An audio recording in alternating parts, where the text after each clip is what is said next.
सभी को राम राम। आप सभी का मेरे चैनल पर स्वागत है। आज मैं आपको हनुमान जी की व्रत कथा सुनाने जा रही हूँ। मनुष्य को दुख का फल मिलना तो उसके पापों का फल है। व्रत करना उस पाप का प्रायश्चित करना है। प्रायश्चित में दान, व्रत, उपवास, जप, हवन और उपासना प्रमुख है। वारों के व्रतों से सुख, आरोग्य एवं सौभाग्य की वृद्धि होती है। इन्हीं वारों में से एक वार है मंगलवार। मंगलवार के दिन हनुमान भगवान जी की उपासना की जाती है। श्री हनुमान जी की उपासना से पाप तथा महापाप दूर होकर सुख, धन और यश का लाभ होता है।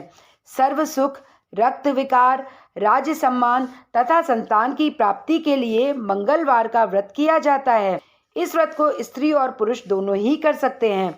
इस दिन स्वच्छ, साफ, लाल रंग के वस्त्र धारण करें। पूजा के स्थान पर मूर्ति या चित्र स्थापित करें।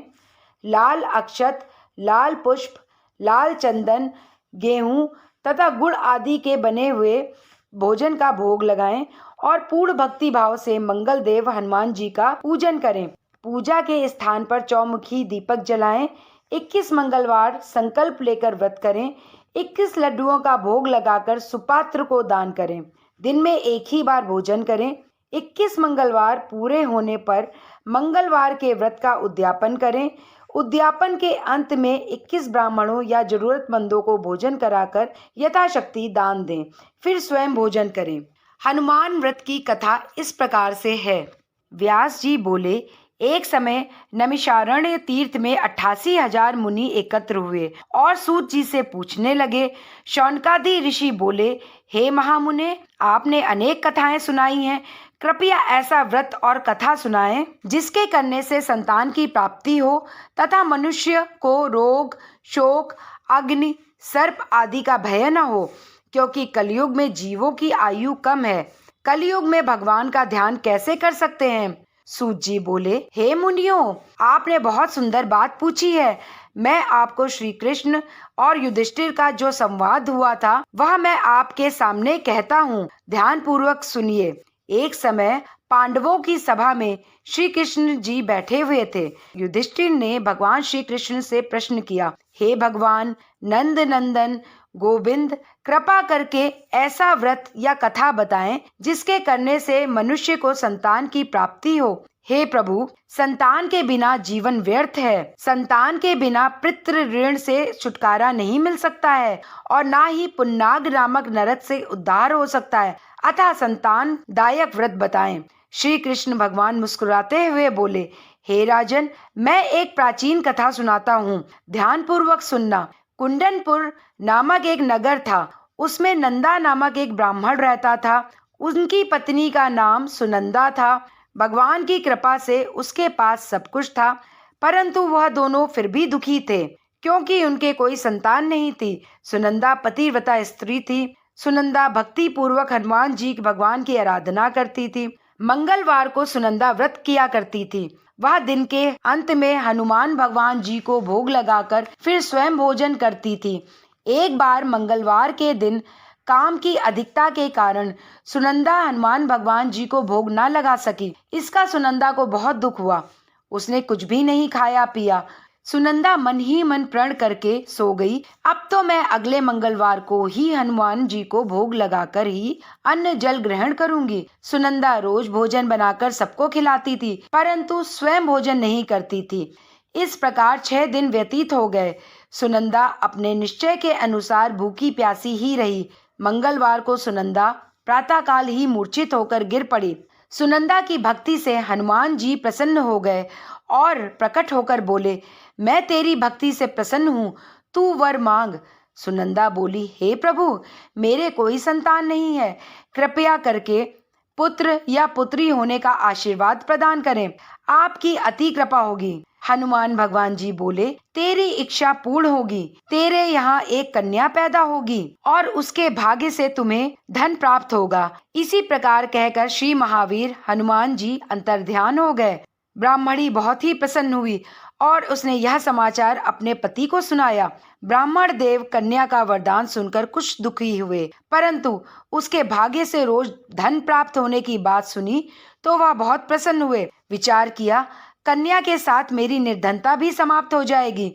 श्री हनुमान जी की कृपा से वह ब्राह्मणी गर्भवती हुई और 10वें महीने में जाकर उसे बहुत ही सुंदर कन्या रूपी रत्न प्राप्त हुआ। 10वें दिन ब्राह्मण ने इस बालिका का नामकरण संस्कार कराया और कुल पुरोहित ने बालिका का नाम रत्नबाला रखा, क्योंकि इस कन्या के भाग से उन्हें रोज धन प्राप्त होता था। रत्नबाला शुक्ल पक्ष के चंद्रमा के समान धीरे धीरे बड़ी होने लगी। रत्नबाला ने पूर्व जन्म में बड़े विधि विधान से हनुमान जी का व्रत किया था। रत्नबाला के भाग्य स्वरूप ब्राह्मण को रोज धन प्राप्त होता था। इस धन से वह ब्राह्मण बहुत ही धन्यवान हो गया था, जिससे नंदा ब्राह्मण को बहुत मद तथा अभिमान हो गया था। सुनंदा ने देखा कि उसकी पुत्री विवाह योग्य हो गई है, तो वह अपने पति ब्राह्मण देवता को अत्यंत प्रसन्न देखकर बोली, मेरी पुत्री रत्नबाला विवाह के योग्य हो गई है, अतः आप कोई सुंदर तथा योग्य वर देखकर विवाह कर दें। ब्राह्मण बोला, अच्छा, कल मैं अवश्य ही लड़का देखने के लिए अपने दूत को भेजूंगा। दूसरे दिन ब्राह्मण ने अपने दूत को बुलाया और आज्ञा दी कि जैसी सुंदर मेरी कन्या है वैसा ही सुंदर वर तलाश कर लाओ। दूत ने अपने स्वामी की आज्ञा पाकर बंबई नगर में एक सुंदर ब्राह्मण के बालक को देखा। बालक देखने में सुंदर था तथा ब्राह्मण के सभी गुण इस बालक में मौजूद थे। इस बालक का नाम सोमेश्वर था। दूत ने आकर स्वामी नंदा को वह ब्राह्मण बालक दिखलाया। ब्राह्मण ने सोमेश्वर को देखा और फिर विधि पूर्वक उनका विवाह कर दिया तथा कन्यादान में काफी धन दिया। ब्राह्मण ने विधि पूर्वक कन्यादान कर अपने आप को बहुत भाग्यशाली माना। नंदा को महालोभ हो गया। उसने विचार किया कि यह कन्या तो अब चली जाएगी, अतएव इससे मुझे जो धन मिलता था वह अब नहीं मिलेगा। मेरे पास जो धन था इस कन्या की शादी में खर्च हो गया और अब जो कुछ बचा है वह कुछ समय में नष्ट हो जाएगा। इससे इस कन्या का विवाह करके मैंने बहुत गलती की है। अब मुझे वही उपाय करना चाहिए जिससे यह कन्या मेरे घर में बनी रहे, अपनी ससुराल ना जाए। ब्राह्मण इसी पर विचार करते करते रात्रि भर सोया तक नहीं।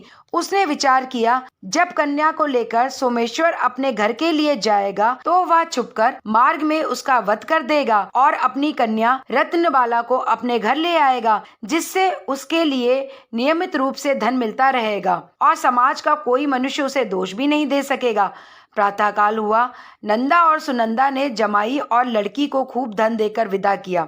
सोमेश्वर अपनी पत्नी रत्नबाला को ससुराल से अपने घर लेकर चल दिया। ब्राह्मण नंदा महालोभ के वशीभूत होकर मार्ग में छिपा हुआ था कि जमाई को मारकर रत्नबाला को फिर अपने घर ले जाएगा। नंदा ने अवसर पाकर सोमेश्वर का वध करवा दिया और अपनी लड़की रत्नबाला के पास जाकर बोला, हे पुत्री, मार्ग में लुटेरों ने तेरे पति का वध कर दिया है। अब तू घर चल, वहां पर ही रहकर अपने शेष जीवन को व्यतीत करना। भगवान की इच्छा के आगे किसी का कोई वश नहीं चलता है। उसे जो अच्छा लगता है वही करता है। और बेटी, जो भाग्य में लिखा है वही होगा, इसमें किसी का कोई वश नहीं है। अपने पिता के द्वारा पति की मृत्यु का समाचार सुनकर रत्नबाला बहुत दुखी हुई और रुदन करने लगी और अपने पिता से बोली, हे पिताजी, इस संसार में जिस स्त्री का पति नहीं है उस स्त्री का जीना व्यर्थ है। मैं अपने पति के साथ ही अपने शरीर को जला दूंगी और सती होकर अपने इस जन्म को और अपने माता पिता के नाम को तथा सास ससुर के यश को सार्थक करूंगी। मैं अब घर लौटकर नहीं जाऊंगी। अपनी कन्या रत्नबाला के वाक्यों को सुनकर ब्राह्मण बहुत दुखी हुआ। विचार करने लगा, मैंने व्यर्थ इसका वध किया, क्योंकि रत्नबाला इसके पीछे अपने प्राण तक देने को तैयार है। मेरा तो दोनों तरफ से ही मरण हो गया। और यह सोचकर बहुत रोने लगा और पश्चाताप करने लगा।